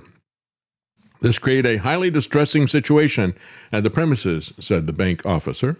He said the claim will be settled once the death certificate is submitted. They are not going to change that bureaucracy. Once the paperwork, nothing else matters to them. Registration of birth and death is very difficult to get in some areas that are poor in India. Well, we're going to take a break, and before we run out of time, I want to come back and talk about what is going on with OpenAI and their agenda. But we want to thank Mary Ellen Moore at freemindfilms.com, who is matching funds today, and just remind you of the documentaries that you can find there. One of them, Shadow Ring, we were talking about earlier, and it shows these long-term moves, just like Al Gore, long-term moves to establish global governance, to push us into false flag wars and the rest of the stuff. You can see these films for free with commercials at freemindfilms.com, or you can purchase them there and pass them around to other people to help to educate people that are there. So I want to thank her for matching the funds today. And we also have comments. We have Gold and Green. Thank you very much for the tip. He says, happy birthday, David. Hope you're taking plenty of time to celebrate and relax with the family. A wonderful spring season to you. God bless. Well, thank you. We have pre-recorded a couple of interviews for tomorrow. I think you're really going to enjoy them.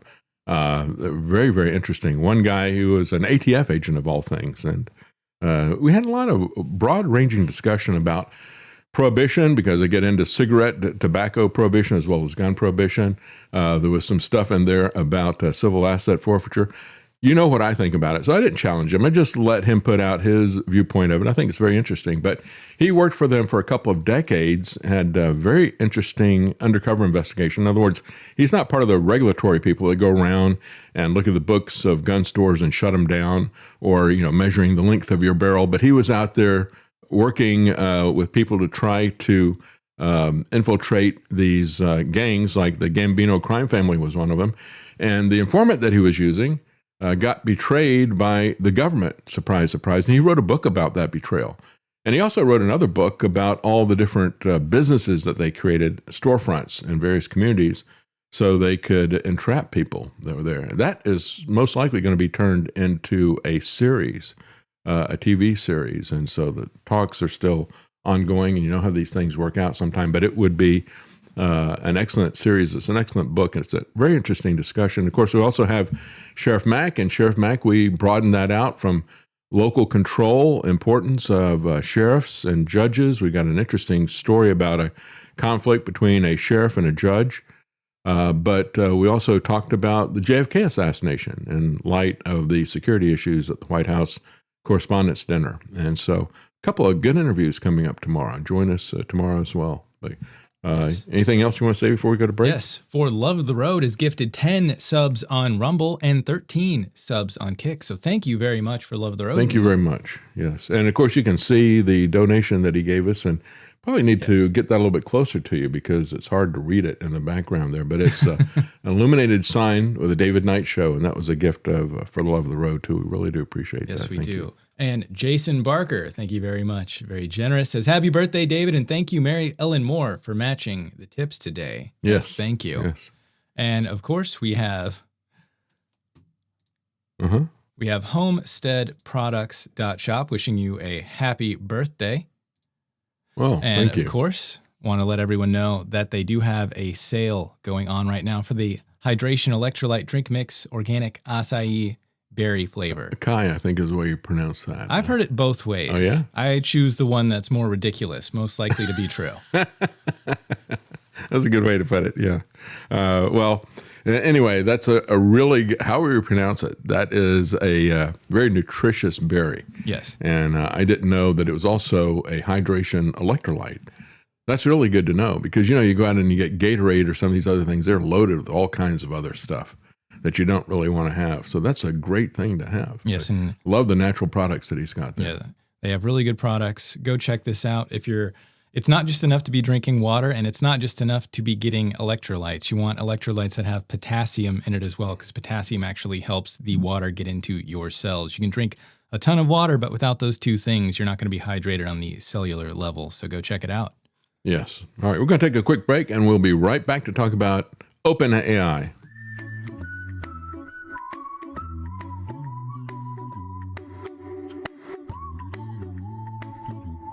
Here's a little song I wrote. You might want to hear it in your pod. You'll owe nothing and be happy.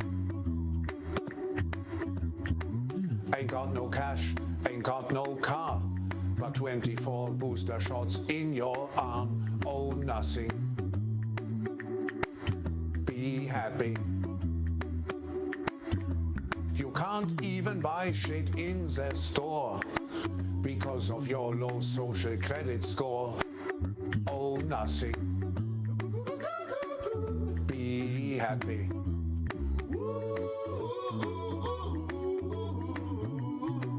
You'll own nothing. And be happy. Be happy and eat the bugs. Whether you're feeling like the blues or bluegrass, APS Radio has you covered. Check out a wide variety of channels on our app at apsradio.com.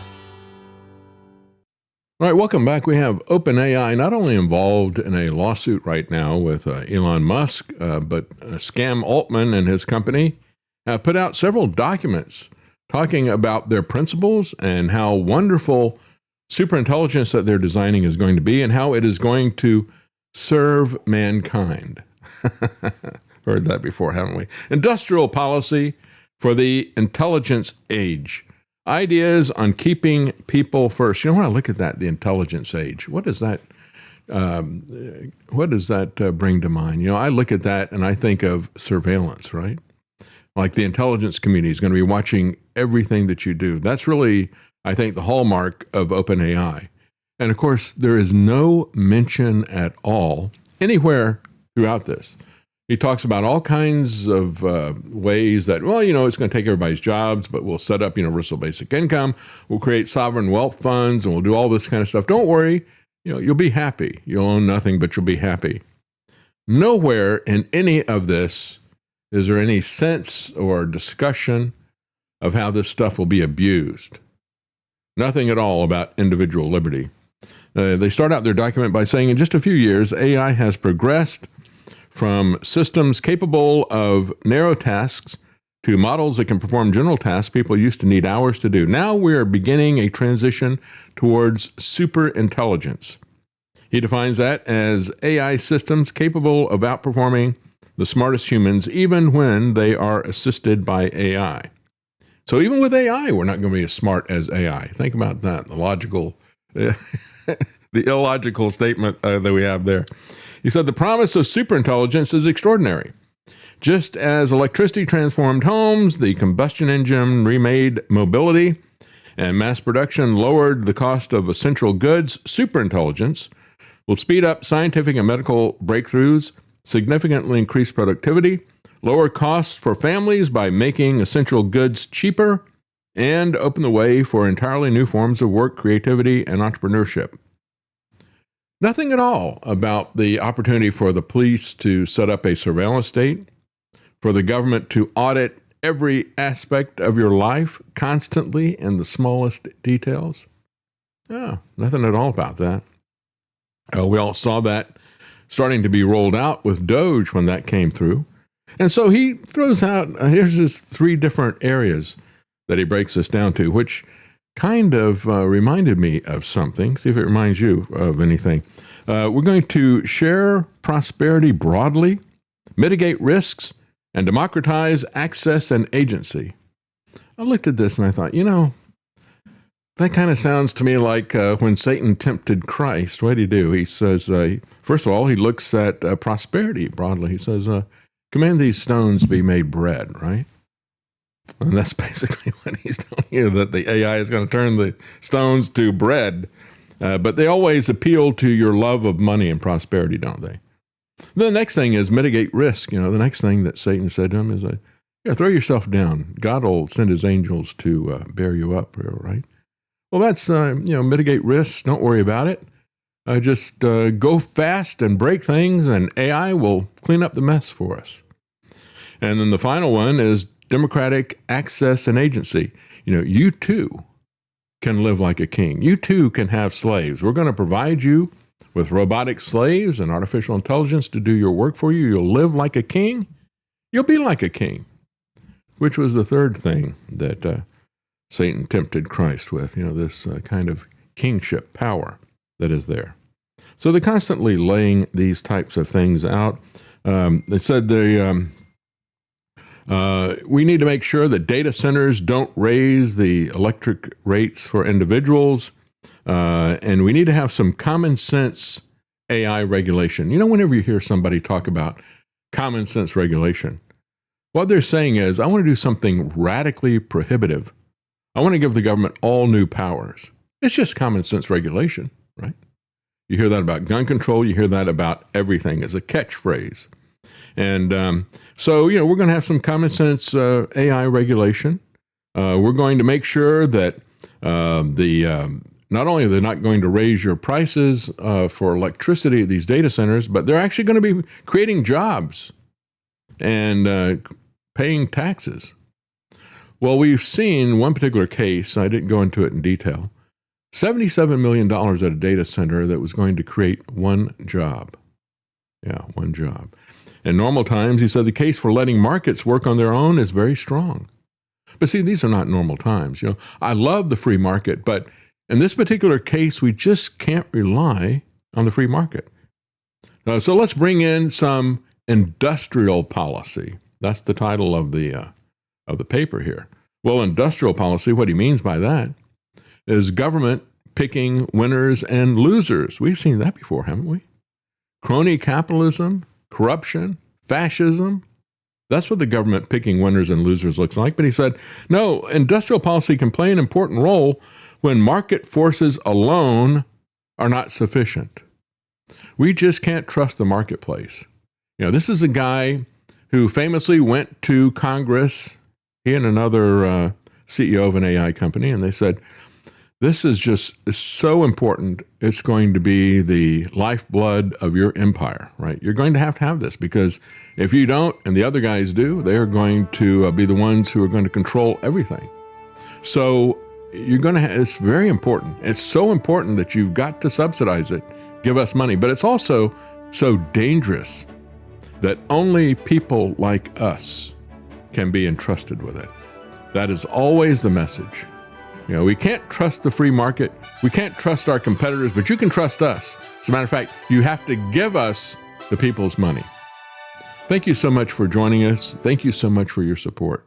Have a good day. And thank you for all the well wishes. Yes, thank you all very much. And do not obey. Thank you for that. He says, well, you know, the world has become a big casino. And that was Professor Trump. Yeah. And he knows how to bankrupt casinos, and he's going to bankrupt the entire casino world that he's created. And thank you again, everyone, for all the well wishes. I know there's so many that I missed, but there were just too many for me to get them all and write them all down. So thank you all. And once more, happy birthday. Hope you all have a wonderful rest of your day. Without any more fanfare, thank you very much.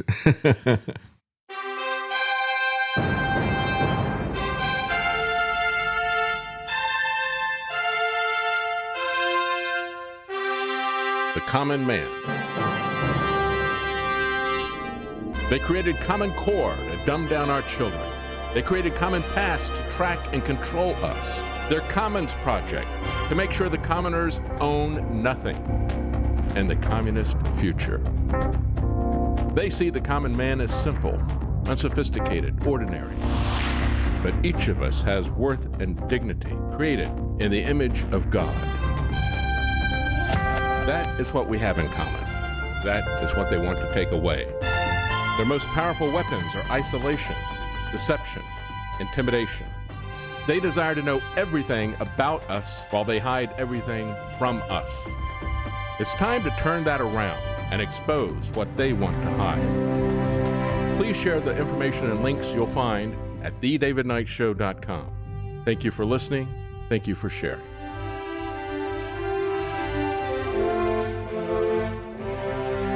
If you can't support us financially, please keep us in your prayers. thedavidknightshow.com.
pay to death, death on the cross. Now God has raised His name on high,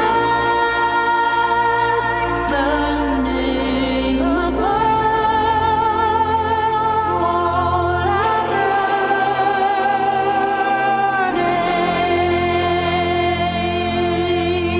names. The